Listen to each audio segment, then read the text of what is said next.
Hey, welcome everyone to the Wealthy Speaker Podcast. I am so pleased to have the amazing Josh Shipp back with us. Josh, welcome. It is an honor. Good to see you. I'm so happy to see you. We haven't had you on the show in a few years, so I wanted to go like right back to the beginning with your story. Like tell everybody how you grew up and how that kind of formed your earlier life in speaking. Yeah, so I sort of got into speaking in the youth and education market because I had this very, sort of tumultuous upbringing with lots of difficulty. I was abandoned by my biological parents. I was very sort of angry as a kid. I say what kids don't talk out, they act out.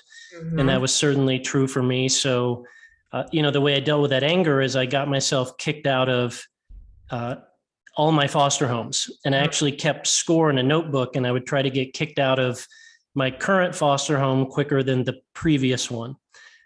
And so Name a game for you. How many foster homes did you live in altogether? 12 to 14, sort of depending on your definition Yeah. of them. So yes, it did become a game to me, as you said, it as a vehicle to sort of deal with the psychological and emotional trauma and gain some sort of control, in something that felt so much out of my control. So if at 14, I move in with what would be my final set of foster parents, delightful people, loving people, key adjective, I think, relentless people, regardless of how much I pushed back. And, Mm. looking back as an adult and a dad now, I realize just how terrible in moments I was to them and how deeply I regret that and am frankly embarrassed of it. But eventually there was a teacher, and, I imagine not uncommon to the speaking profession.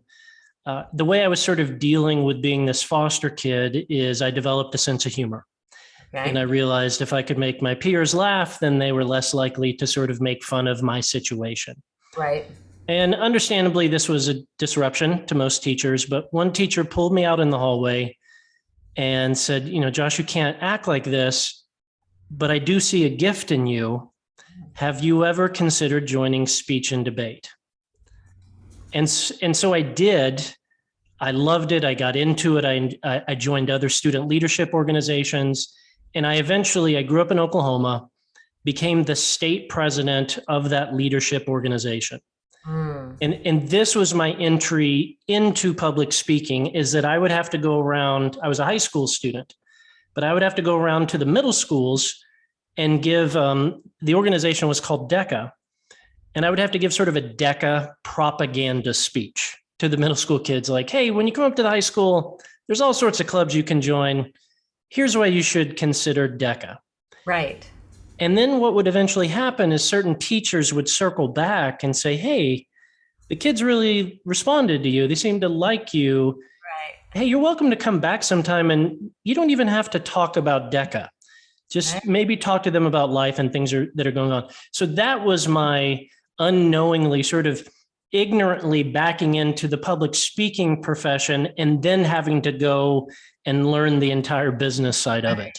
Is there anything other than an accidental speaker? I mean, do you know? I don't know very many people, maybe a handful of people who said in college or in high school, that's a profession I'm interested in. Uh, Like, Yeah, I know a handful of sort of altruistic cases as you speak of, but then the other ones that come to mind, it's like, ooh, that's so like manipulated and so calculated that it kind of feels icky as to why yeah, they're getting into the profession for, right, being on the stage or getting, the big check, which those don't come in the beginning anyway. So right. And you have paid your dues. What was your teacher's name who made the difference for you?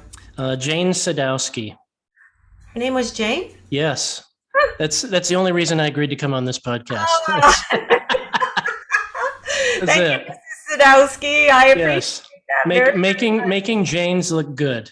Oh, I love it. Isn't it funny how one person in your life? So, I'm going to give you a little backstory here. My stepdaughter had a baby when she was 18. And so I have a 14-year-old grandson who we joke was 10 years premature. Yes. And he is having some trouble right now. And I was excited to come on. I just set up a date for us to bring him up to the lake with us for a weekend, because I feel like he needs somebody just to like really, really, really believe in him. Indeed. Indeed. I mean, So that's what Jane did for you. she did. And eventually, I look back at Jane, I look back at my foster parents, Rodney and Christine. I look back at, my counselor, Dr. Harrison. I look back at that baseball coach, and eventually my entire message as a speaker would become that every kid is one caring adult away from being a success story. Oh, that's so good, Josh. And that's something, looking back, I can go, well, she was a one caring adult. He was a one caring adult. Yeah. But then if you dig into the research, Harvard did a research study on it. Their exact one sentence was, the key difference between, kids that become a statistic versus a success story is having one stable, committed adult in their life. And I think many of us can kind of look back and go, hopefully you had more than one, but you can at least look back and say, I didn't realize it at the time. I was a pain to them at the time. I pushed it away at the time, but they were that one. Yeah, I think my grandson will be doing some apologies when he's later on in life. Oh, I had to do many, many hours of those. Do the apology tour. Oh, okay. So, all right, you fall into speaking in this way, and you get on to the education circuit. The youth and education circuit, I just want to tell people, it ain't easy. This is like road warrior at its like times 100, because when you get to a town, one school board will use you, but they'll really try to make sure that they get their money's worth, and you'll talk about what a day looks like in an education speaker's world. Now we're talking middle school up to what? High school? Well, I mean, the way I define it is speaking to students or educators, but the educator, the first 5 years I did not speak to educators and school staff. That's an entire different message. That's entire different marketing. Yeah. But just to specify middle school and high school, I got into it, and mainly I would start getting initial invitations locally in Oklahoma just because I was this DECA kid. They heard about me, something that I did. And so, yeah, I mean, I was starting to get paid speaking at 19 years old, but you're talking about, $250. Yeah. $500 was sort of the first couple years of my speaking career. And my desire to do it was very high. My earnestness to do it was very high. And my message was extraordinarily undeveloped. The only thing I had going for me was passion and relatability to the audience, merely by default of my age. So by looking back now, is there something that you wish you would have done sooner? Well, I feel like I just got kind of swept away in it so quickly. I didn't want to miss out on the opportunity. I was enjoying it. When I did sort of minor research into it, I was like, oh, there are people out there that make a living at this, so I don't want to miss my window of opportunity. So looking back on it, I mean, the good news is I wasn't saying anything egregious that you as a parent or teacher would wildly disagree with whatsoever.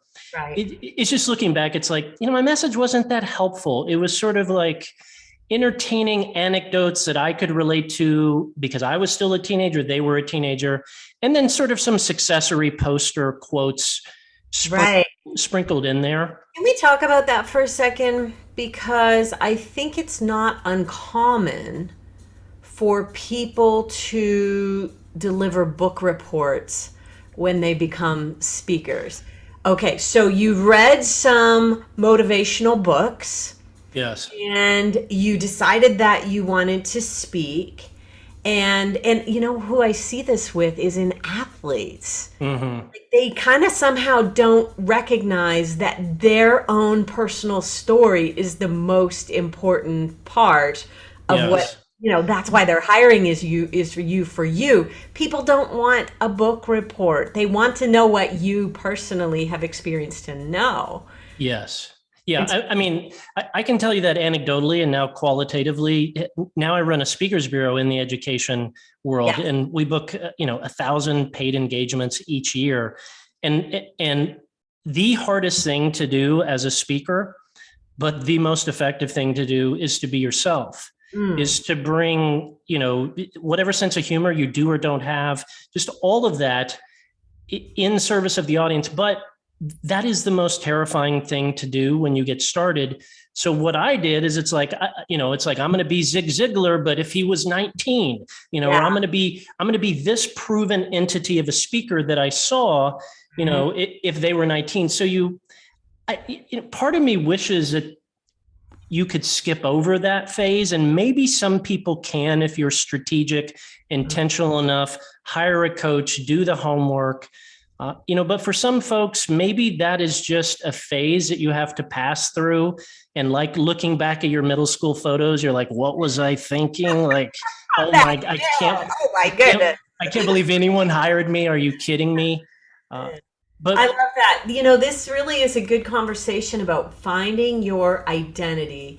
And I have seen it over and over again when someone steps into their truest, most authentic self. mhm, Is when it's almost like they put out this vibration to the universe that says, I have something really cool and really unique because it's only me. yes. Then the world responds with bookings. Yes. Yeah, because now you're a product category of one. I, Yes. I mean, I think looking back, working on that message and delivery and being comfortable in yourself, that is so incredibly hard, because it's so wrapped up in your emotional psychology of, why aren't you comfortable being yourself? Why are you only skating over your personal story of foster care instead of going deep into it and talking about the emotions, and not expecting the audience to extrapolate the lessons, but Yes. having the personal healing where you can speak about it from a place of you're healed, you're not still hurt, and you can extrapolate the lessons and hand them to them. To your point, I think some folks look at the youth and education industry as, well, this is an easy place to get started. I Mhm. would say it is all the difficulty of presenting in the corporate market Yeah. with, one half to one fourth of the budget. That's It's not that's the frank reality. it's not easy for sure. And what I was alluding to earlier is they work you. So you might come in and maybe three school districts are sharing you. So you're doing multiple events every day sometimes. And Yes. what kinds of things are you booking today? You said you do 100 bookings a year with your speakers bureau, which, by the way, tell everybody the name of that. Congratulations. Oh, thank you. It's Top Use Speakers, topuseSpeakers.com. Yeah, I started that 5 years ago. And yeah, we do not 100, but 1,000 paid bookings each year. And we only have a roster of 30 speakers.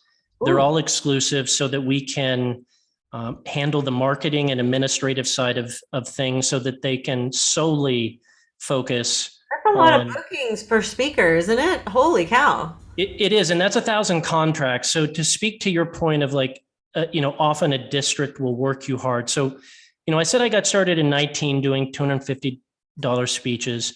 By the Mhm. time I'm roughly 24, Okay. um, I'm doing about $250,000 a year, Yeah. but How many speeches is that? that's 100 dates, at about 2,500 bucks a pop. And a typical day would be 2 to 4 presentations. Yeah, yeah, yeah. So a typical day could be speak at the middle school, twice at the high school, because we can't fit them all in the auditorium at once. And then in that evening, we want you to speak to the parents. Or in the afternoon, you're going to, pull together our student council, our leadership kids, and there's going to be a bit more Q&A. So it is, I mean, the bad news is they work you hard. The good news is if you get your reps in, Mhm. and with now when I do occasionally speak, it's only to educators and staff. And even if you're not great, they'll be super polite. Like worst case, they're just going to pull out their phone, kind of check out. This is educators and staff, not school staff, not the kids. Yeah. Correct. Like on it with middle school and high school, you will they will just talk. You will get heckled. They will throw things at you. I mean, the feedback loop is instant and pain. I mean, there were times when I was getting good and earning the right for my speech to be good. There were 3 or 4 instances genuinely where 3 minutes into a 60-minute speech, it's like, this is going to be the most painful hour of my life. Even if I was getting paid, Brene Brown money, like 80 grand to give the speech, no, I would, this is not what, and then I would like cry for a half hour afterwards. And I'm a very pragmatic, like non-emotional person. And then I would say, that is it. I am done. No. Forget about this. So the feedback loop. Make you cry. What happened at the 3-minute mark that made you think this is going to be incredibly painful? There was just zero connection. Like, where do you think people can make the biggest mistakes if they are speaking to youth speakers? Okay, so there's 2 parts of this. First is all the premeditated elements, meaning being professional enough that you politely demand a certain setting, like AV requirements. Mm-hmm. Now, people brush this off because they're like, I don't want to be a diva. And my response to that is, you're being a diva if you ask for it last minute.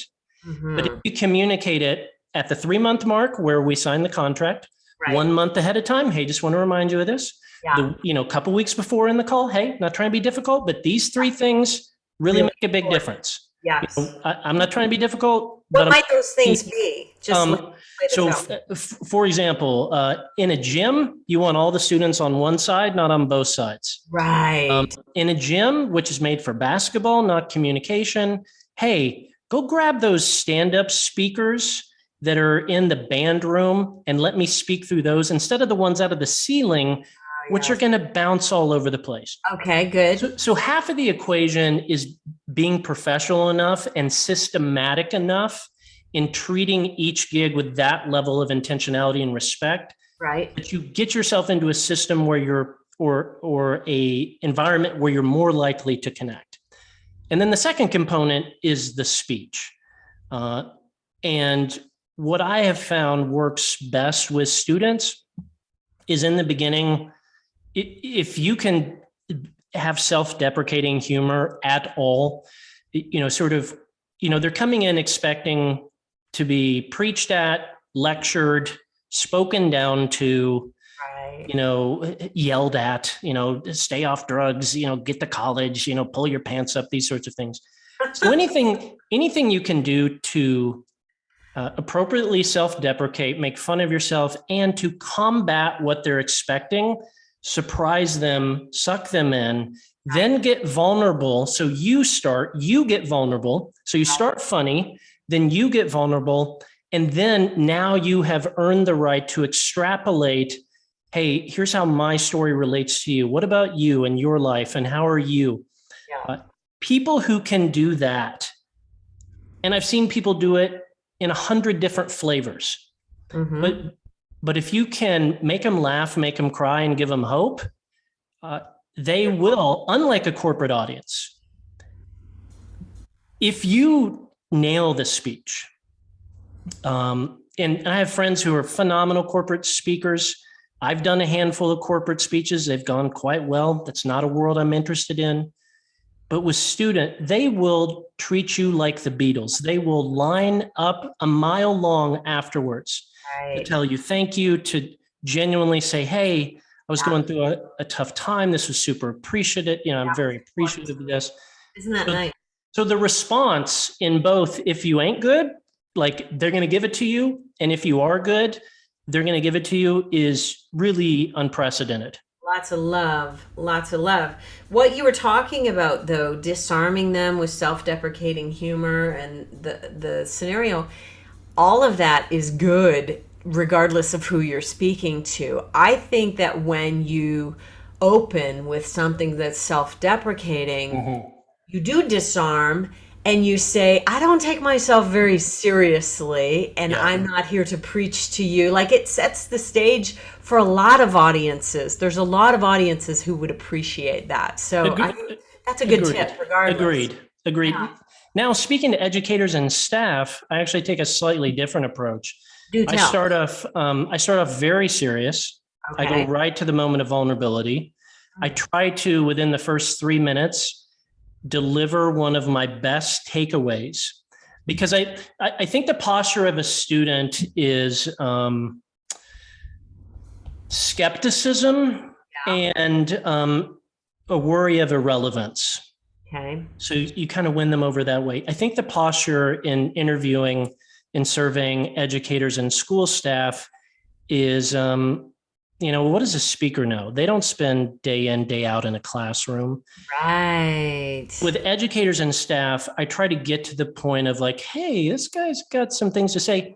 And then I start sprinkling in self-deprecating humor, and like, now we're off to the races. Give them a little gold first, Yes. then disarm them. I love that approach, Josh. This is good stuff. And the way I think about it, honestly, if I was a band, if I like rank my most popular songs, I'm not playing song number 1, but I am giving them song number 2 Right. in the first 3 minutes. Like, I want to prove to them, I'm not messing around.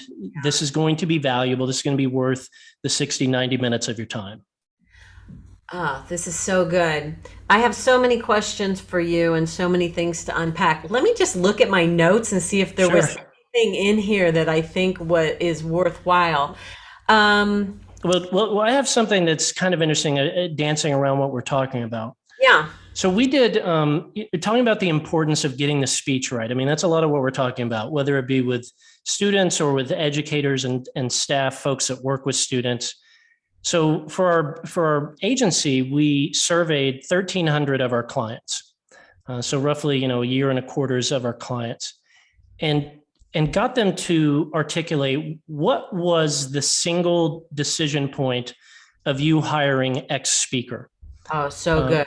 And rough and like 88% of them came back with one of the following 4 categories. Do tell. And all of these point back to the common denominator of the quality of the speech. But number 1, I, the decision maker, so I'm the superintendent, Right. saw that person speak and knew we had to have them. So that's Word of mouth has got to be for your sure. number one business builder. And if it's not happening, The speech is broken. look at the speech. We have to examine the speech. There is no better form of marketing than a great speech.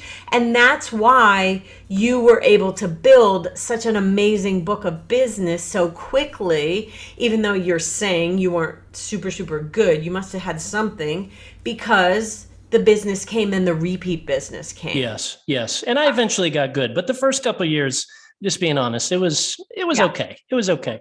All Okay. right. So category number 1, I, the decision maker, saw you speak, right? Yes. So I saw you, and I am the final say. I can sign the check. I can sign the contract. Yes.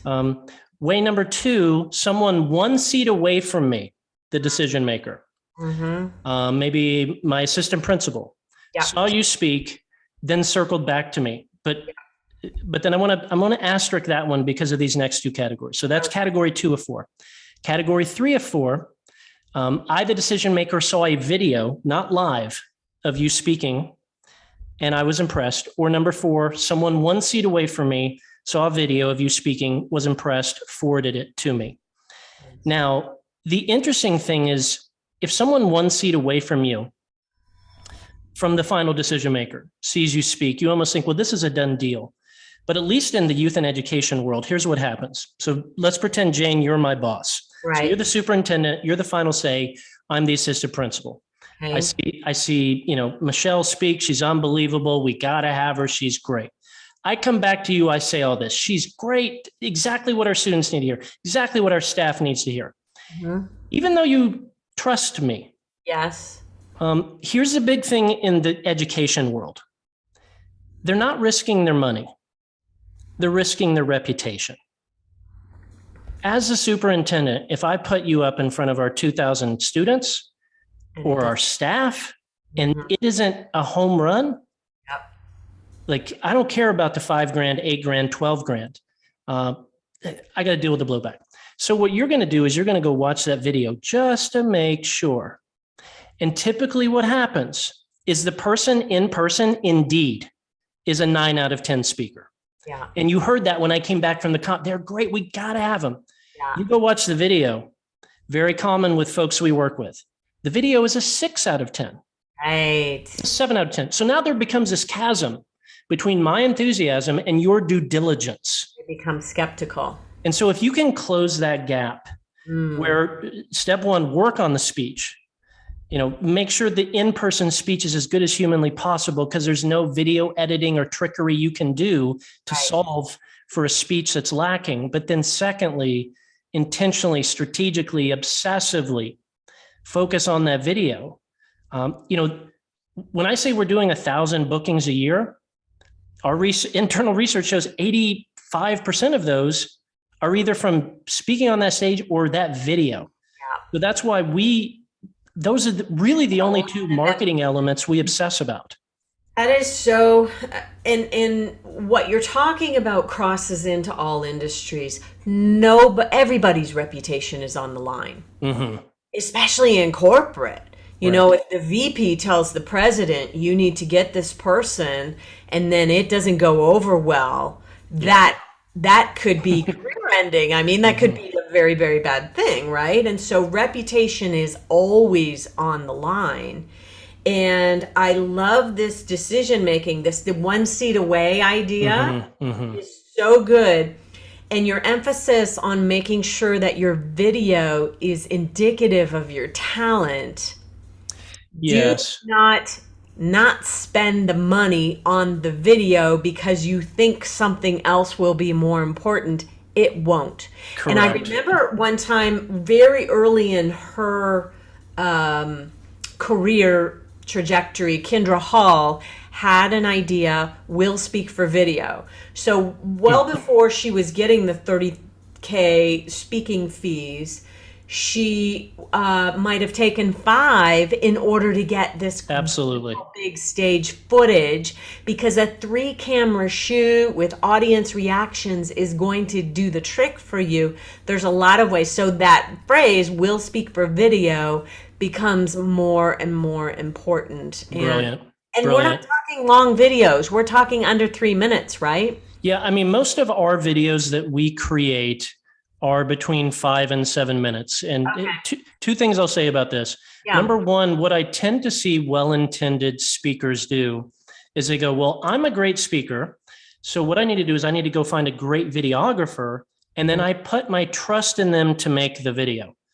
You will inevitably get a great video, but not a persuasive or persuasive video to the decision maker. So you need to think of yourself as a speaker as both the talent. Yes, you're the one in the shoot, but you're also the director. You know your client, you know your customer, you know the decision-making rubric, not the videographer, nor should they. And that leads to why kind of the 5 to 7 minute range is. You'll see some videos that are awesome, like, here you are being interviewed by Oprah or whatever. And it's like, but you understand, I'm not hiring you for an interview. That's not the due diligence I'm speaking. Yeah, I need to see, we talked about those best songs. Like my best advice, put the best stuff in there. Yes. Don't hide it. Don't keep it concealed. We made that mistake with Vince Pacenti. He would get up on a chair and demonstrate what it was like to speed ski at the Olympics at 150 miles an hour. And I thought originally when we first got together that seeing him on the chair would scare people. I thought they would be like, whoa, what the heck's that guy doing? Is he crazy? Yes.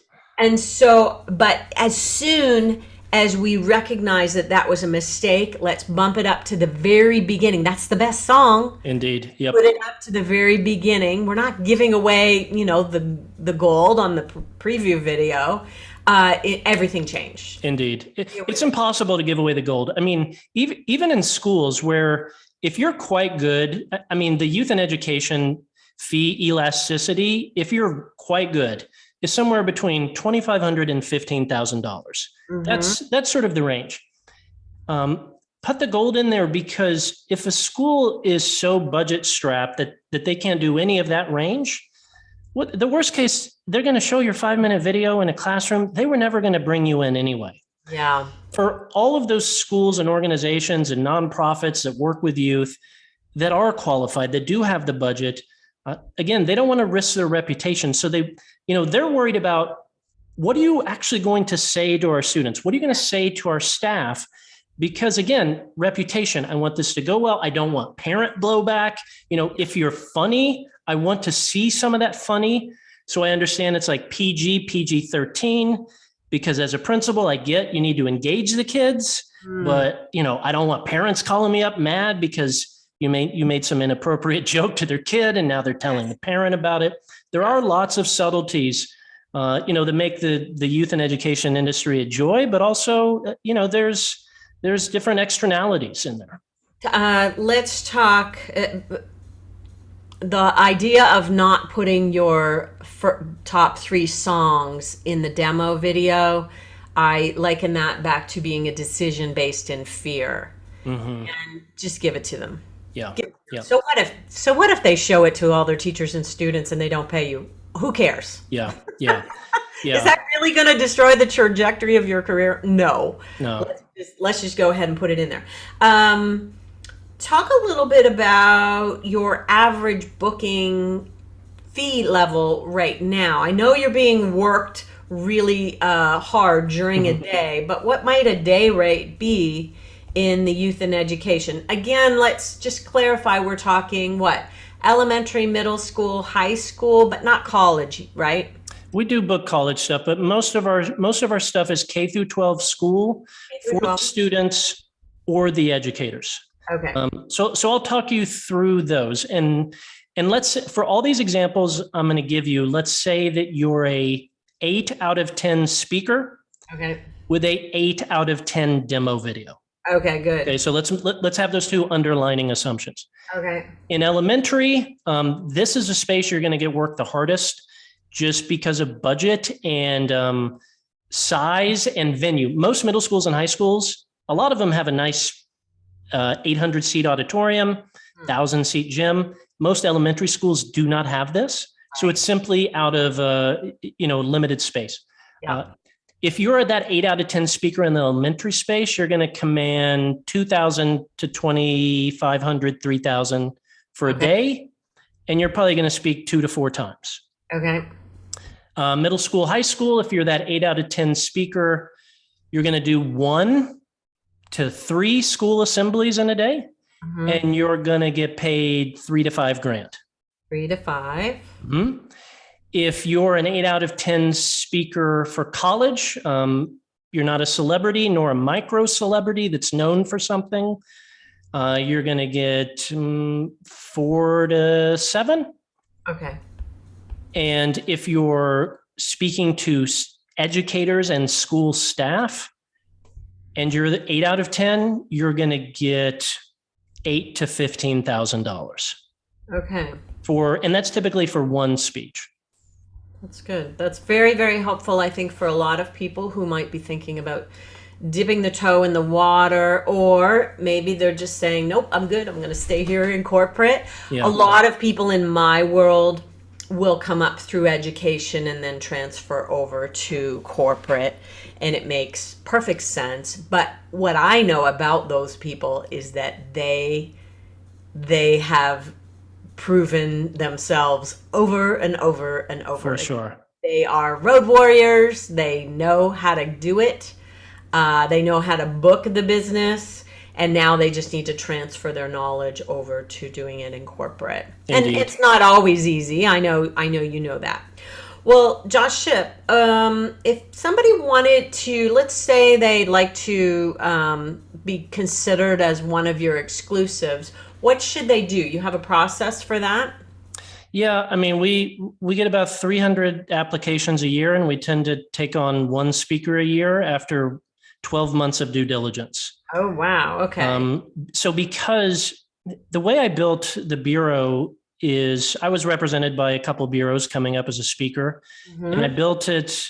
I can't imagine this is uncommon around the things I most appreciated about certain bureaus and the things it was like, it's a little frustrating. Like, if I was to build my thing, I would do it this way. So we deploy all the marketing and we pay for all the marketing. Oh, okay. So our thing is like, hey, if you literally just want to be the talent and you want to spend your days working on your next speech, making the current speech better, researching a book, writing a book, those sorts of things that actually lift the business, we'll handle everything else. Marketing, administrative business. So, I mean, like any bureau, we want to see that you've booked, in our world, probably 40 grand of your own business. And it's not exclusively about the money, but it's about, if you've booked 40 grand of your own business, it means, like I had to go through at 19, 20, 21 years old, you have slowly, painfully figured out how to articulate what you do and your actual message. Yeah, that's just your scoreboard, right? I mean, you've paid your dues, and now we've got a number that allows us to see that. So our typical like success story and folks that we're really lethal with is someone who's doing 80 grand a year on their own. They work with us, and by year 2 or 3, they're doing 250 grand, and all they got to do is show up and do what they love. I love it. That's really good. Let's say the name of your bureau again. Sure. It's Top Youth Speakers. TopYouthSpeakers.com? That's correct. Okay. Josh Shipp, you are always a wealth of knowledge. It's so great to talk to you. I'm so excited for you in this adventure. How long have you had the bureau for? For 5 years now. And that's how long it's been since we've talked. So well, there you go. And I love it because it was like, I'm not interested in corporate. My heart, because of that foster kid story I shared, is with educators. And I thought, I wish I had someone like me who could have guided me on both, like, what are you actually saying in your message and the business side of it. So it's, and if y'all check out the site, folks can see some examples of kind of what we were talking about with the video, that 5 to 7 minutes, and making sure you give away the gold. Okay, I love it. Thank you so much, Josh Shipp. I know you listening at home will have taken a page of notes on this one. Hopefully you're not driving. There was a lot of gold in them there hills. Thank you again for your time. And with that, we'll say, see you soon, Wealthy Speakers. Bye for now, everyone.